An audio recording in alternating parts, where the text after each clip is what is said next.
How do you think altered state of consciousness or shamanic experiences can or should be integrated into modern life and scientific thought? Man, you guys, you're really asking some tough questions today. Well, the first thing that we should realize is that states of altered consciousness are, people have been experimenting with them forever. And God only knows what the consequence of this. I certainly believe that the old Greek mysteries were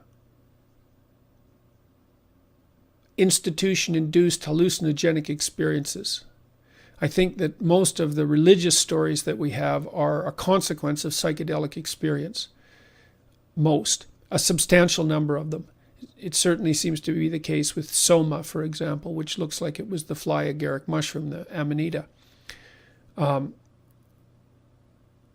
People have been using hallucinogenic substances for a very long time, and they produce very incomprehensible sets of experiences, most recently documented by the research teams at Johns Hopkins, where they've shown that if you give people enough magic mushrooms, psilocybin, to induce a mystical experience, that you decrease their death, anxiety, and fear when they have cancer diagnosis, which is really something. And that a single dose of mushrooms that produces a mystical experience has about an 85% cure rate for smoking, which is absolutely beyond comprehension.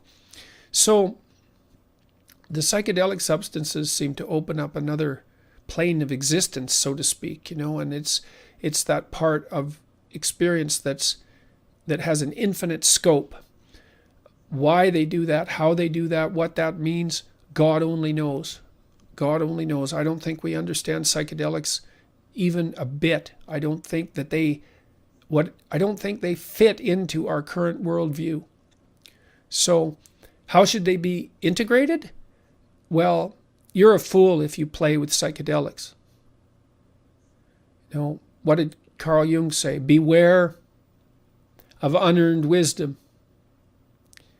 That's pretty damn smart. So you don't play with them. If you're inclined to experiment, then you should treat them with respect. You should go into the experience with the expectation and the desire that you will learn something, painful as that's going to be, and that your life will be transformed in a positive direction. And you should pray to whatever gods you worship that they don't rip you apart. And then maybe you'll be sensible enough to learn something, and you'll be able to bring it back from the underworld, and you'll be able to integrate it into your life carefully, and you'll be a better person as a consequence. But be careful what you hope for.